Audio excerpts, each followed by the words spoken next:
daquela Quran, daquela hadith, daquela temática. Bismillahirrahmanirrahim. Ada sebuah nasihat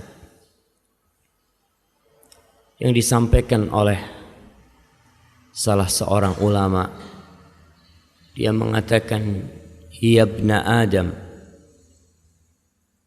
innama anta ayyam, idza dhahaba yawmun dhahaba ba'duka. Wahai anak Adam, engkau itu hanyalah kumpulan hari-hari. Manusia itu hanya kumpulan hari-hari. Kalau satu hari pergi, ketika mentari tenggelam di ufuk barat, maka sebagian dari dirimu telah pergi.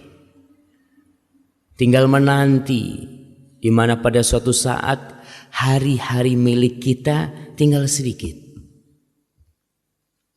Dari yang mungkin ribuan hari milik kita. Barakallahu fikum. Akan tersisa 1 minggu. Dari 1 minggu akan tersisa 2 hari, 1 hari, dan kemudian selesai. Maka bagaimana kita menjadikan hari-hari yang Allah berikan kepada kita ini menjadi hari-hari yang indah, menjadi hari-hari yang berbalut dengan rahmah. Karena tidak sedikit dari manusia yang modalnya tinggal sedikit, tapi dia tidak sadar. Pernah seorang alim ulama mendapatkan berita bahwa sohibnya itu sekarang sudah menjadi orang yang kaya raya, yang memiliki harta bertumpuk-tumpuk, sibuk mencari dunianya. Sama alim ulama ini bertanya kepada orang yang menyampaikan informasi tentang temannya. Hal jama'a lidzalika ayyaman yunfiq fiha? Apakah temanku itu yang mengumpulkan harta banyak juga mengumpulkan waktu? Juga ikut mengumpulkan hari-hari untuk dia membelanjakan harta yang dia kumpulkan. Kata temannya, ya gak mungkin lah. Gak mungkin manusia bisa menambah 1 hari dari hidupnya, gak bisa. Kata alim ulama ini, idzan ma jama'a syai'an. Kalau gitu dia tidak mengumpulkan apapun. Kalau kita mengumpulkan harta tapi tidak mengumpulkan hari, terus buat apa tuh harta? Kapan kau akan infakkan tuh harta? Dan terbukti tidak sedikit orang-orang yang mengumpulkan harta, waktunya habis. Modal utama dia waktu habis. Sehingga belum sempat dia menikmati semua hartanya. Rasulullah sallallahu alaihi wasallam, beliau mengajarkan kepada kita bagaimana hari-hari kita ini menjadi hari-hari yang indah. Di dalam hadis yang diriwayatkan oleh Ummu Salamah, hadis Ibnu Majah dan disahihkan oleh Syekh Albani, kata Ummu Salamah, kana Rasulullah sallallahu alaihi wasallam idza asbaha as-subhu yaqul, Nabi alaihi salatu wassalam kalau masuk waktu pagi hari, ini awal hari, beliau berkata, Allahumma inni as'aluka ilman nafi'an wa rizqan tayyiban wa amalan mutaqabbala. Tiap hari memulai harinya dengan sebuah doa. Ya Allah, aku memohon kepadamu. Subhanallah. Tauhid seorang hamba tidak meminta kecuali kepada Sang Pencipta. Tidak memohon kecuali kepada Allah Jalla Jalaluhu. As'aluk. Di sini kita juga diajarkan bahwa seorang muslim tidak perlu kagok, nggak perlu malu untuk memohon kepada Pencipta. Tidak perlu apa yang diucapkan dalam lisan kita. Yang terbetik di hati pun Dia tahu. Tapi Allah memerintahkan kepada kita untuk minta. Allah berfirman, "Idza sa'alaka 'ibadi anni." Kalau hamba-hambaku bertanya kepadamu tentang aku, fa inni qarib. Aku itu dekat, kata Allah. Allah berada di atas arsy-Nya sana, tapi Dia dekat dengan hambanya. Ujibu da'watad da'i idza da'ani. Aku mengabulkan doa orang-orang yang minta. Kalau dia minta, maka kita diperintahkan untuk minta. Walaupun Allah tahu dengan hajat kita. Allah tahu dengan keperluan kita. Minta sama Allah. Di ayat lain Allah mengatakan, Ud'uni astajib lakum. Kau minta sama aku, aku kabulkan apa yang kau minta. Maka Nabi mengajarkan kepada kita untuk meminta. Untuk memulai harinya dengan permohonan. Permohonan apa?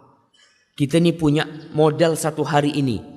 Kita nggak tahu sampai jam berapa hidup kita. Di detik keberapa waktu kita akan habis kita nggak tahu. Tapi yang pertama dipinta oleh Rasulullah SAW, ilman nafi'an. Ilmu yang bermanfaat. Tidak semua ilmu. Banyak ilmu diajarkan di muka bumi ini. Banyak ilmu dicari oleh manusia. Diburu oleh insan sampai ke ujung dunia mencari ilmu. Tapi sebagian ternyata ilmunya tidak membawa manfaat buat dia, buat keluarganya. Sehingga ilmu itu mengantarkan ke dalam api neraka. Ilmu apa sih yang bermanfaat itu? Berbicara tentang kebutuhan manusia kepada ilmu, gak perlu kita meragukannya. Kita lihat di negeri kita. SD, TK, sebelum TK, PAUD, SD, SMP, SMA, banyak sekali. Itu pertanda manusia perhatian akan ilmu. Tiap hari belajar ilmu. Hari Ahad pun ketika libur orang tuanya ngomong, nak, Ahad bukan berarti kau gak sekolah. Kau tetap belajar. Karena kita butuh dengan ilmu. Tapi ternyata sebagian orang belajar SD, SMP, SMA, S1, S2, S3 sampai profesor. Terakhir masuk penjara. Korupsi. Subhanallah. Jadi ente belajar buat apa selama ini? Nggak bermanfaat ilmu yang kau gali selama ini. Sehingga kita lihat pemerintah kita mulai berpikir. Berpikir apa? Berpikir pendidikan berbasis karakter. Karena banyak ilmu yang diajarkan nggak bermanfaat. Anak SD dikasih pelajaran dari pagi sampai siang. Kita nih yang pernah sekolah SD, tanya ilmu apa yang bermanfaat waktu SD itu? Sebagian bermanfaat, tapi banyak yang hanya menghabiskan waktu kita tanpa manfaat. Nabi udah ngajarin, kau minta sama Allah ilman nafi'an, ilmu yang bermanfaat. Yang bermanfaat yang mana? Yang bermanfaat itu alladzi yurithul khasyah, yang membuat engkau takut kepada Allah. Ilmu yang bermanfaat yang membuat engkau berbakti kepada orang tuamu. Membuat engkau empati kepada tetanggamu. Membuat engkau berakhlak mulia, berkarakter yang baik. Membuat engkau menghormati yang lebih tua. Menyayangi yang lebih kecil. Membuat engkau tahu mana yang halal dan mana yang haram. Membuat engkau tahu mana kira-kira amalan yang diterima sama Allah dan mana amalan yang ditolak sama Allah. Ilman nafi'an. Nabi alaihi salatu wassalam memulai permohonannya dengan ilmu. Sebelum yang kedua, sebelum yang ketiga. Karena dengan ilmu kita memang bisa tahu Mana yang dibenci sama Allah dan mana yang disukai oleh Allah. Tidak sedikit di antara kita yang berbuat dosa sampai tua. Ketika tua dia sadar, ya Allah, ternyata yang aku lakukan dosa selama ini. Ya iyalah. Kok nggak tahu? Nggak tahu. Kenapa nggak tahu? Ya, selama ini kita ini Islamnya keturunan. Orang tua kita Islam, kita Islam. Kita jarang belajar ilmu agama. Bahkan ilmu agama itu di SD hanya sampingan. Tidak diujikan di ujian nasional. Enggak. Kok nggak belajar pun yang penting ujian nasional lulus. Sehingga muncul manusia tidak berkarakter, tidak beragama. Ya karena itu. Ilmu agama kurang diperhatikan. Padahal itu ilmu yang bermanfaat. Sampai mati dapat manfaat. Nabi diperintahkan oleh Allah untuk meminta tambahan.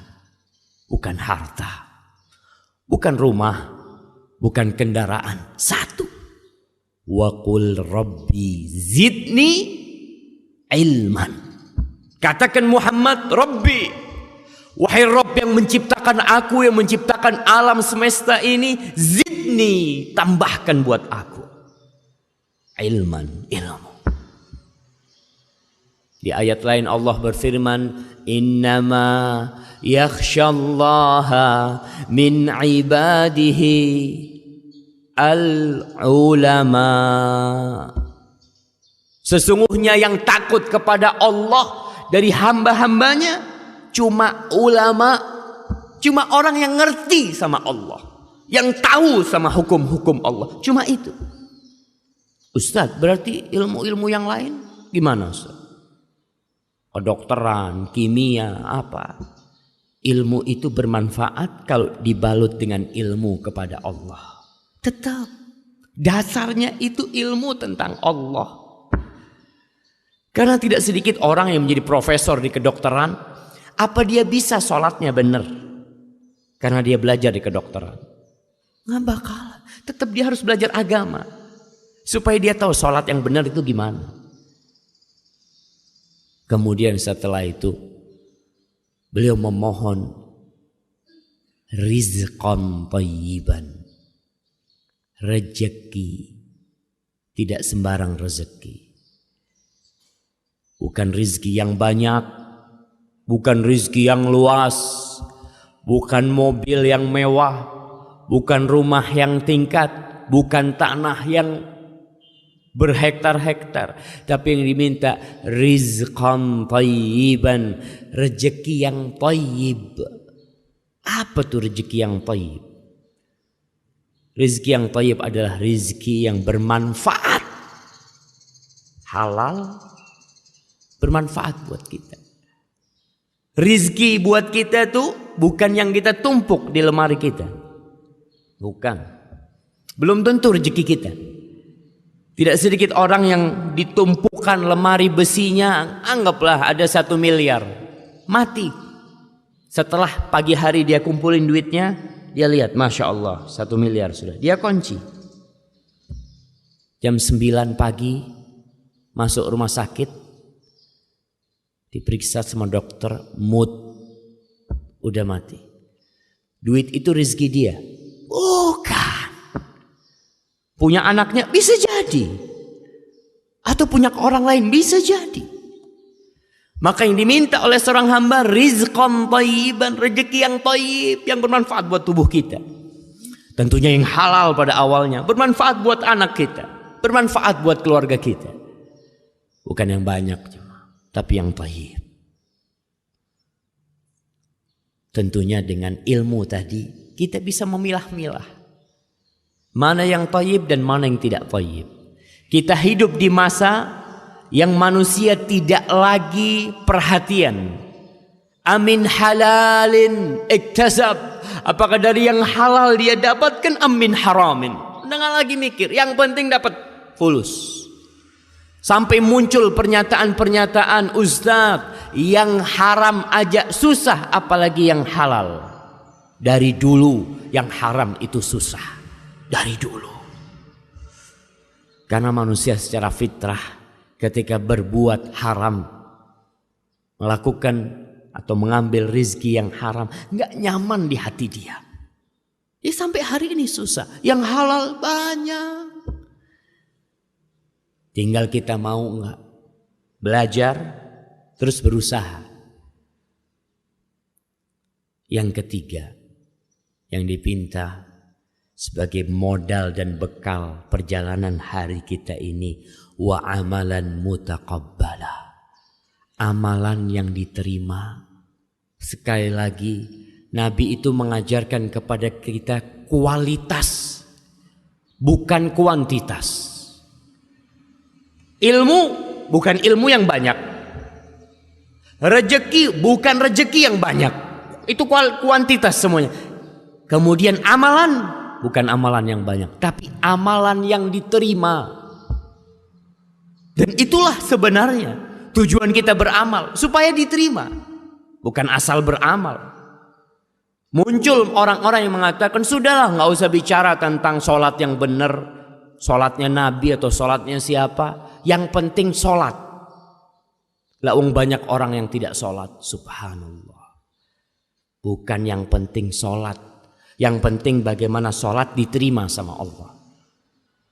Karena Allah berfirman, fawailun lil musallin.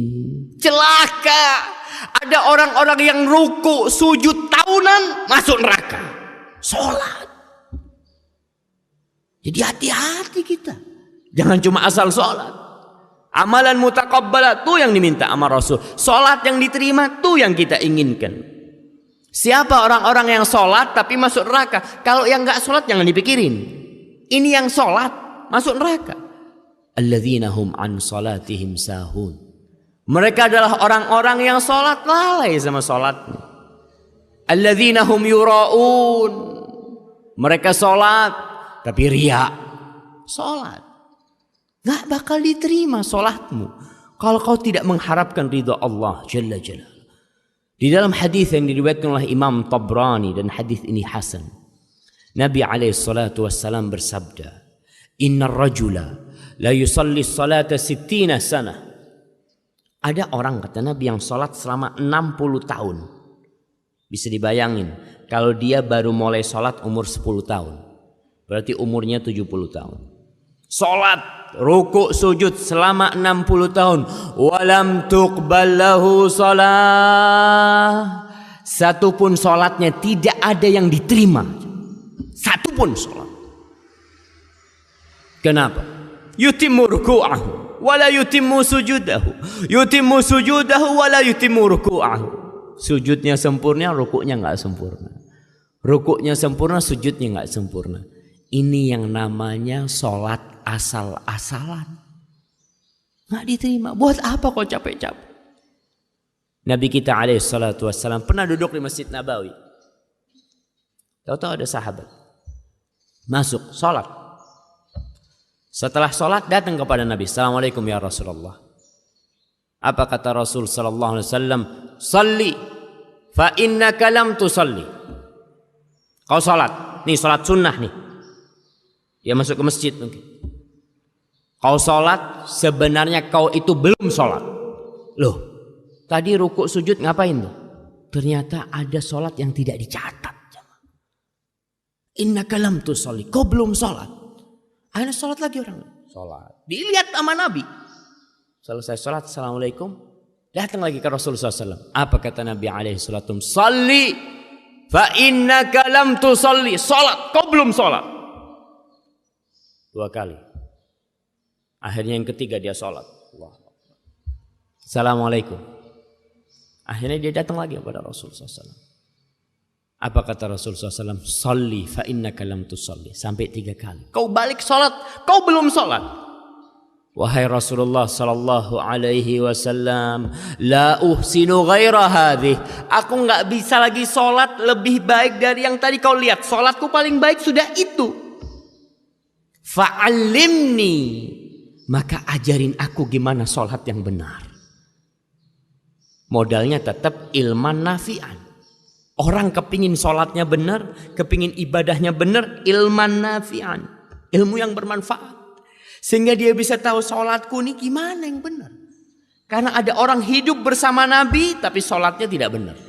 Apalagi kita yang jauh jaraknya dari Rasul SAW. Kalau kita nggak belajar, nggak ngaji tentang sholat, tentang puasa, tentang tauhid kita. Sekali lagi, kebanyakan umat Islam di Indonesia itu Islamnya keturunan. Sholatnya keturunan, puasanya keturunan. Bapaknya sholli, anaknya sholli. Bapaknya maling, anaknya maling. Ya udah. Maka amalan mutaqabbala kita pinta kepada Allah. Dan pada akhirnya Allah Jalla Jalaluhu menciptakan kematian dan kehidupan ini. Alladzi khalaqal mauta wal hayata liyabluwakum ayyukum ahsanu amala. Untuk menguji siapa di antara kalian yang paling baik amalannya. Bukan yang paling banyak. Tidak. Maka sekali lagi belajar. Kalau kita nggak mau belajar, bahkan menganggap ilmu agama sebagai sampingan, sebulan sekali datang ke pengajian, sisanya untuk dunia, untuk akhiratmu ya kalau ada waktu saat ana masyghul, banyak kerjaan, banyak syugulan, ya gimana? Kerjaan tinggalkan. Ketika kita datang ke majelis ilmu, ingat kita datang menuju jalan-jalan surga. Oke, kita pulang dari sini nggak dapat fulus. Mungkin kita tutup toko kita sehingga orang berpikir rugi anak Ustaz. Nggak rugi. Nggak bakalan rugi tatkala kau keluar menutup tempat kerjamu menuju Allah Jalla Jalaluhu. Allah berjanji semua langkahmu akan diangkat menjadi satu derajat buat engkau. Dihapuskan dosamu, kasih pahala. Hadza wallahu a'lam bissawab.